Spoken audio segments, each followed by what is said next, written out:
So the AI news is coming thick and fast, and unless you've been living under a rock, you would have seen waves created by the Chinese company DeepSeek over the past few weeks.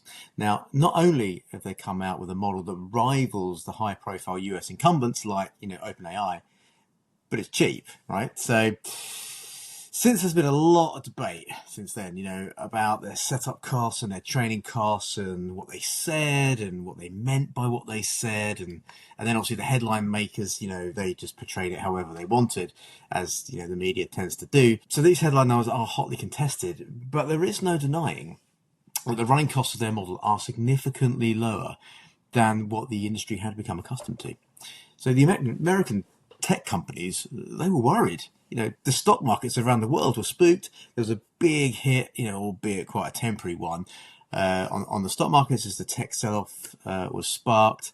And just really to understand it, for a sense of scale, I mean, if their headline numbers were real, then imagine, a Chinese Tesla for £1,000 or an iPhone for a tenner. Okay?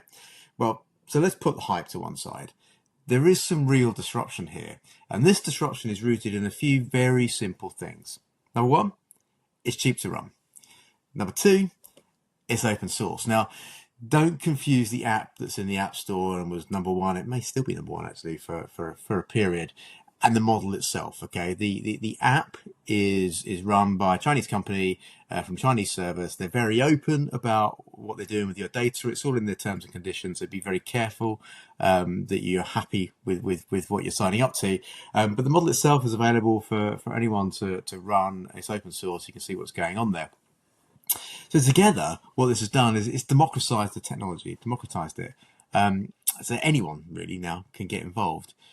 What until now has really been the playground of those who can invest multiple billions is now available to anyone around the world and can be delivered at a fraction of the cost. So DeepSeek, yep, they're a Chinese company. Inevitably, there are rumors and claims of foul play and when it comes to how they developed it or where they acquired this technology from. But whatever the truth here of how they got hold of it, what they've managed to do is create this open source availability of their R1 model. And that means that enterprises and startups everywhere around the world have access to this cutting edge technology for the very first time. You can guarantee that this will not be the last release from DeepSeek. And I'd hazard a guess that they're not the only Chinese company operating in this space in this way. There are some incredible things coming out of ByteDance, for example, around their video generation and image generation. The net result, though, of all this stuff is that startups can now play this game, okay? And big states like the UK and other parts of the EU may not be quite as far behind as it first appears. The AI technology ecosystem is going to revolutionize mature economies and drive massive social change. And I would say that pace of change may have just gone up just a little bit.